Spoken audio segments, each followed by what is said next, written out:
I live a very simple life here in Guatemala, and I like it that way. So if you've seen my other video of my house tour, you'll know that I live in a tiny house, just one room. I sleep up here in the loft, and then down here is my meditation, prayer, and workstation, as you can see. And one of the questions that I get asked when I show my house is, where's the bathroom? Where's the kitchen? So I did another video to show you the kitchen, and in this video, I'm going to show you where my bathroom is. So first of all, sometimes when I just gotta pee, I just climb down on that rock, and I take a pee on the rocks. Now, before I started learning about permaculture and farming, I thought pee was bad for plants, but it turns out the nitrogen in your pee is actually really good for plants. The plants use it and they do good stuff with it, so it can be good to pee on plants. You don't want to like soak it, but you know, it's good to participate in the ecosystem. But that's not the real bathroom. The real bathroom, I'll show you. So here's my little house. I was doing some final laundry down there. So I go down my little steps here, I go back here. Here's where I keep my coconuts. And then back here, so this is the walk that I take past a little meditation and tea spot just under this cool tree. And then we turn and we pass the garden where we've got some food growing. Do you remember in another video I made when these were just tiny, tiny little plants, and now they're big and they're radishes? I can see these like radishes poking out. It's very satisfying, especially as someone who's led a very transient lifestyle all these years, always couch surfing and, you know, living with other people and always on the move to my next adventure destination. I haven't had this luxury of being in one place to watch plants grow. It turns out I'm also a plant. And right now, my adventure is to grow roots. So, and then here we go. Here are the outdoor showers and bathroom. Come on. So, here is one shower. Very simple. As you can see, we have hot water. Sometimes it works, most of the times it works, but actually there on my rock, you may have heard the sound of the rushing water. There's actually a pipe that goes from the river, and it delivers icy cold river water that deposits right in my garden. So to shower, most of the times I just grab that hose and I take a nice ice cold river water shower, which is pretty cool to do right on my doorstep. And actually that was something, initially I squirmed a lot when I took the cold shower, but now I really like it because I find it very grounding. Oh, what's that? What's that you say? There are quotes in our shower. It says, "Every experience, no matter how bad it seems, holds within it a blessing of some kind. The goal is to find it," which is a very good message for these times that outwardly seem very bad. There are blessings. Maybe we need to wait to find them, but they're there. And then this one says, "Your mind is a magnet. If you think of blessings, you attract blessings. If you think of problems, you attract problems. Always cultivate good thoughts and remain positive and optimistic." So there's one shower. Oh, and here are my coffee grounds. I mentioned that I collect the coffee grounds after we make coffee, and I use that as an exfoliant, and it's actually really good for the skin. It's very soft. So we have these little things.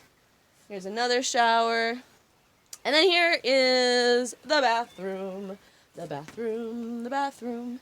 So, so we have this curtain, but I don't always like to use the curtain because, what do I care? So I'll just have a seat here, and then I just will enjoy being outside. There's something pretty gratifying, and nobody's here, and, nobody's watching. If the workers are here, then I close the curtain. If someone's like right here, I'll close the curtain. But typically, I just kind of enjoy being outside. Most of my life here is outside. And I think back to times when I lived in an apartment in New York City and how much I craved and longed for a connection with nature. And yeah, while living here in this simple life, I give up certain luxuries, but what I get instead is just pretty damn great. For me. You know, some people watch my videos and like, they complain about what I'm doing. It's like, then don't do it. You don't have to do it. I'm not showing my life to tell you what to do. I'm just showing you my life to show you an alternative way to live. And if you do nothing more than see my life and go, oh, wow, I'm glad I don't live like that, great. Maybe that means you'll be more present to your blessings. Maybe that means you won't take things for granted.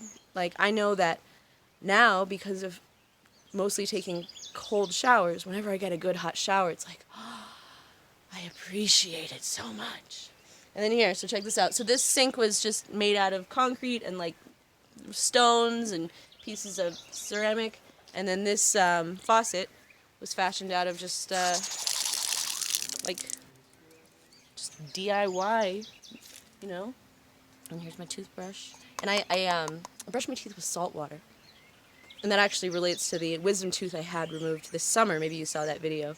When it turns out just gargling with salt water did so much to bring that inflammation and that infection down. And so I figured, why wait till I have a bad infection of bad bacteria in my mouth? Why don't I just gargle with salt water every day? And so that's one way I maintain the health of my mouth, which it turns out is connected to the health of my body.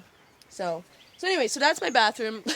Oh, actually, one last thing I'll tell you is that, so actually out of toilet paper, but toilet paper here does not go into the toilet. It goes into the trash can there, and then it's disposed of separately. And that's because all of the water that we use, maybe you can see over there, is actually fed straight into the garden. I don't mean black water, not the poop water. That goes to a septic system.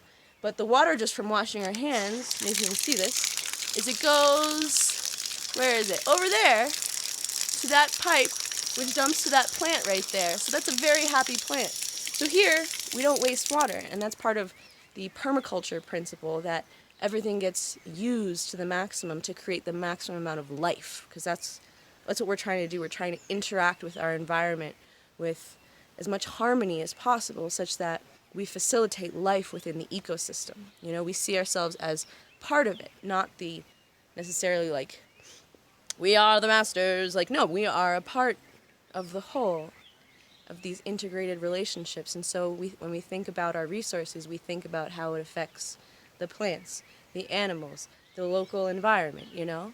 And we try to bring that mindfulness into how we design our environment so we can maximize our resources to facilitate the most healthy growth and healthy life, which I find is a really beautiful way to live. So again, I'll just show you again. So there are the bathrooms. Let's go past the garden. Up there was a campsite, but now the rainy season is coming, so we took down the tents. There's the garden. There's the little meditation area with the broken teapot thing. And yeah, and now we'll just walk back to my house. Is it weird to see me in a black shirt after all this time? I've changed a lot in these videos. Anyways, okay, I'm going to get back to my little house, tidy up, do some more work. I've got a bunch of different projects I'm working on right now. And yeah, so let me know in the comments below what you think. Would you use an outdoor bathroom? Would you keep the curtain open? Would you dare? And let me know if you have any other questions or anything else you'd like me to feature in a video to show you my life here in Guatemala in Hummingbird Valley. Alright guys, big love to you. I hope you're enjoying the life that you've chosen. And if you're not, maybe it's time to think about choosing something else. If you want. It's not up to me. It's up to you. Well, that's that quote. It says, if it's to be, it's up to me. Okay. Bye, friends.